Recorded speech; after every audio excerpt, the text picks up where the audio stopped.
What's going on, everybody? We are back for another episode. Today we are doing my Cosmic Top 10 rankings. If you guys have been enjoying the series, make sure to drop a like and check out the playlist if you guys haven't seen the rest of the series. But yeah, we're going to be doing the top 10 Cosmics today. Before I get into this, I do need to give the standard disclaimer. This is just my opinion. Like, really, don't take this as he said these were the best, but he's wrong. They're my opinion, okay? If you got your opinion, put it down in the comments. Share your opinion. Let's be open about it. That's cool. But yeah, don't go down in the comments. Just be like, you're so wrong. Because it's just my opinion, guys. So, yeah, let's hop into it.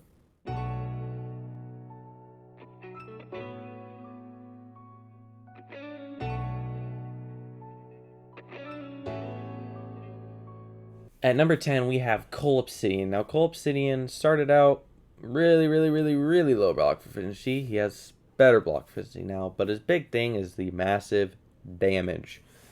I also forgot to mention before we started that I'm going to be kind of speeding things up a little bit, so I'm just going to go over the highlights of the characters and then just call it right there. So, abilities, if we look at this one, Cole Obsidian overcharges his weapon to gain a route buff for 8 seconds. This causes his opponent to suffer that much auto block ability accuracy and also grants his attack an additional burst of energy damage equal to 120% of the damage dealt. You can also, with his heavy attacks, inflict armor breaks. So you can get like a whole bunch of armor breaks on him and then do this, and you'll get a ton of damage. But then with the Thanos' favor at the beginning of the fight, one Thanos favor buff is gained per persistent charge. These buffs last 10 seconds each, and they gain effects based on the number of charges. These buffs have their duration paused for 1 second each time the attack is landed. So each fight, you're going to get more of these because you're going to complete missions of Thanos.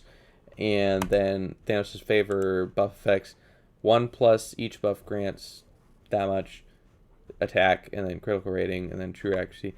So basically, you're going to be building up your attack, and that means your route's going to be doing a whole lot more damage, and you're just going to be doing insane damage. Plus, if we look at his signature ability, once Cole Obsidian's route buff has expired, it goes into a cooldown and can be reactivated after that many seconds, depending on the signature level. And you get a Fury while it's going under cooldown, so that's kind of nice.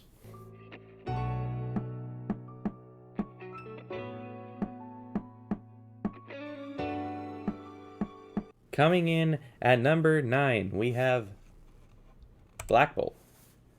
You heard it. I said Black Bolt. Black Bolt has got a new synergy with, I think it's Hitmonkey. Let me double check, but I'm pretty sure it's Hitmonkey. Yeah, this one. Black Bolt. Critical rating is increased by 300 for each buff on Black Bolt. No, that's not it. Okay, so I was wrong. That is the synergy. So with this synergy here, and with the Inhuman Royal Family, sorry about that, Black Bolt Provocation generates permanent buffs instead of temporary buffs. So you get permanent Furies and Cruelties. Plus this, critical rating is increased by 300 for each buff on Black Bolt. So basically, you add that up. With his Awakened ability, for every crit, you have a chance of getting a Fury and a Cruelty. So you'll be stacking these up over the fight, and they're going to be increasing your damage and Cruelty rating. But then with that synergy, all of those are going to make your crits go even higher, and you're just going to be doing insane damage. If you don't believe me, go watch Dork Lessons, because he has insane damage with Black Bolt. But yeah, that synergy, it puts him up there, and I feel like he deserves number 9.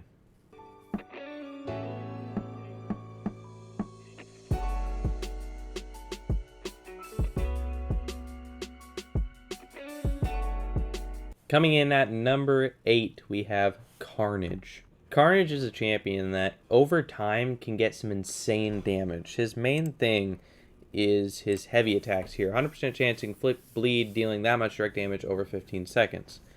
Now, you can stack those up, so you can do a ton of bleeds.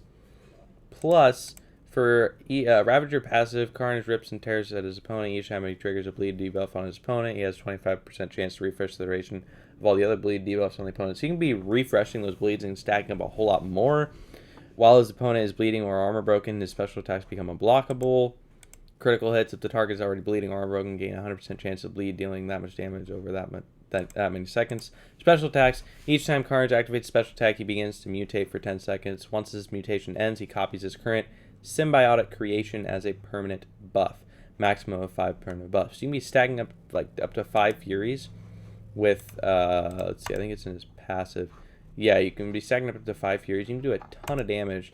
Plus those bleeds will be stacking up, and you'll just be doing a ton of damage. Plus with his awakened ability, he gets power gain when the opponent is bleeding. So it's insane.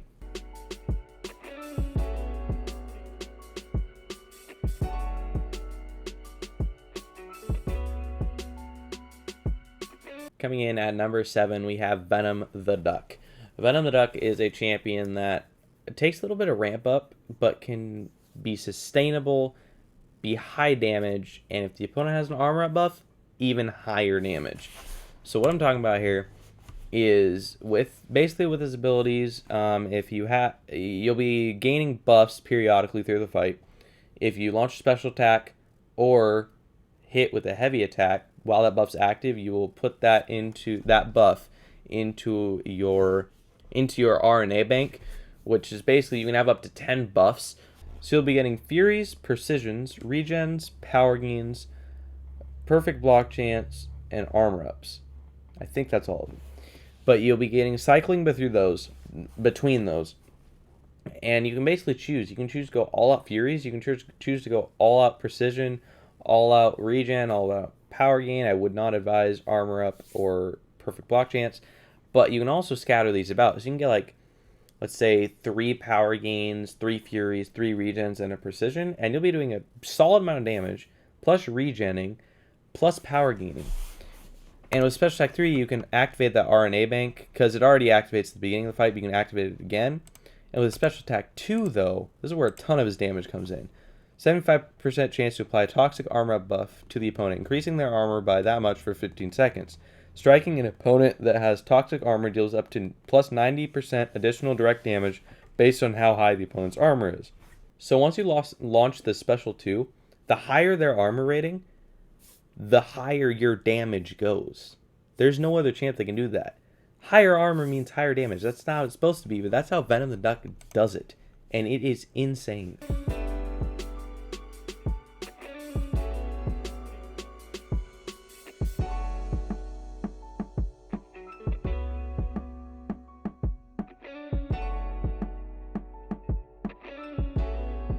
Coming in at number 6, we have Vision Arcus. Vision Arcus is a power gaining armor break frostbite champion.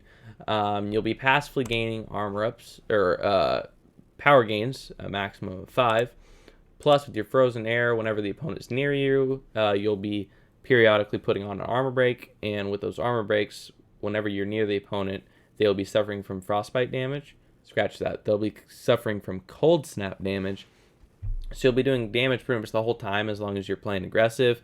Plus, with the Special Attack 2, all armor break buffs on the opponent are removed and replace them with an armor break and an armor shattered. So you'll be getting that armor shattered, which is, you can do some fairly solid damage. Plus, with this power gain, you'll be keeping consistent special attacks, and you can do some good stuff with this guy.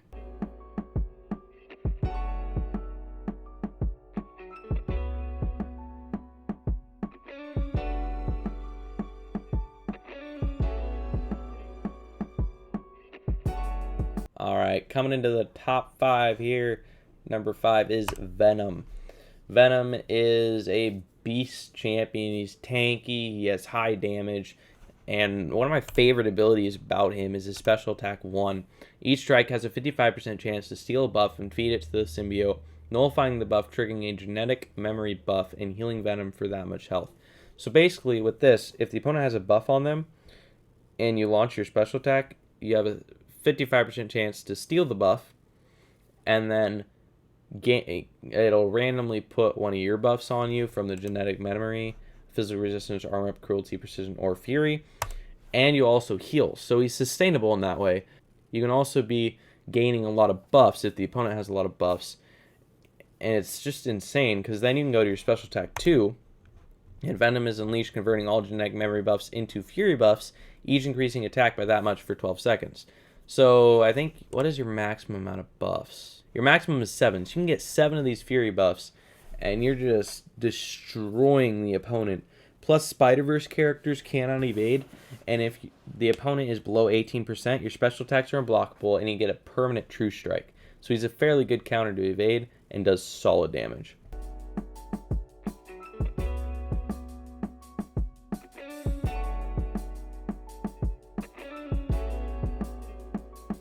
Coming in at number 4, we have Medusa. Medusa is a robot shutdown champion. If you look at her abilities here, medium attacks apply an armor break.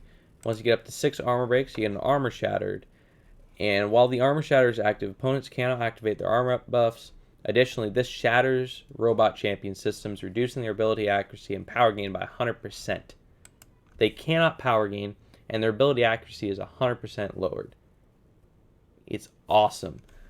Plus, with her awakened ability, Medusa gains a Fury buff every 3 seconds up to 3 stacks, each increasing attack by that much. Fury buffs expire 14 seconds after reaching the maximum amount, plus you get a chance to auto block. But the main thing is you go down here and you add the Black Bolt synergy.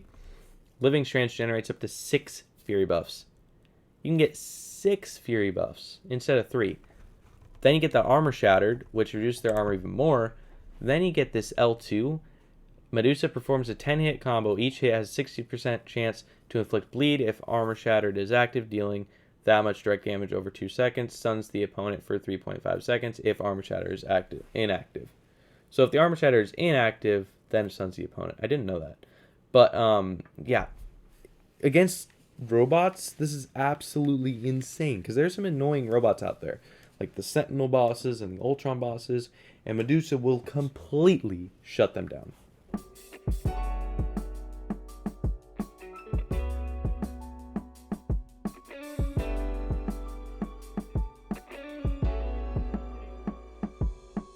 Coming in at number 3, we have my boy Hyperion.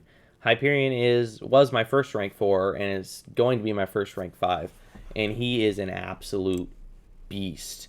He has pretty consistent power gain, almost permanent, but it cycles through. There's a pause between. And his heavy attacks, 40% chance to gain a Fury buff for 10 seconds, granting that much more attack. I've gotten up to 12 of these Fury buffs, then launched this L2, which has a 60% chance to stun for 4 seconds and implies an armor break. And you do a ton of damage. Plus, you can get your Incinerate. Plus, he's immune to poison.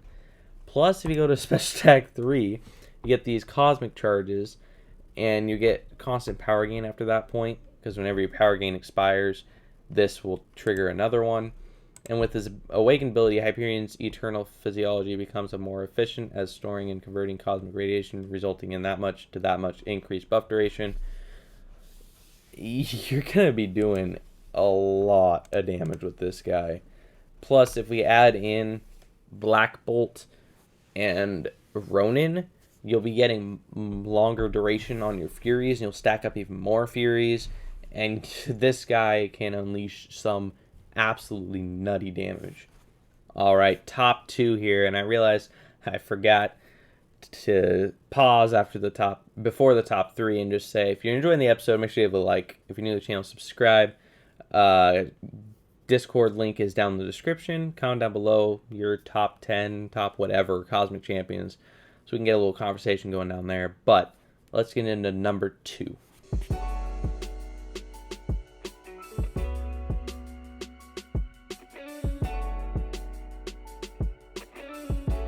At number 2, we have Corvus Glaive. Corvus Glaive is a completely shred through quest kind of guy. If you look at his abilities here, missions from Thanos. Basically, you do these missions and you'll get a cruelty for each of them.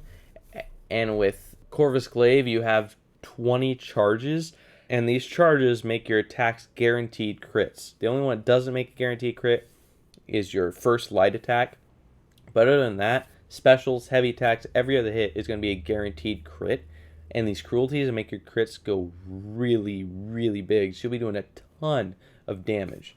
Plus, the signature ability, as long as Glaive's immunity, so those charges, are active, Corvus Glaive cannot die. Instead of dying, 4 Glaive charges are removed. If Corvus performed a well-timed block against that attack, 2 Glaive charges are removed instead. Corvus is able to spend all of his Glaive charges in less than 30 seconds than they were first activated. the cooldown to get them back is reduced by that much to 40%. That's actually kind of cool. I didn't know that. But if we look down here at Glaive's immunities, you can't take damage from Cold Snap, Bleed, and Shock. So that is really sweet.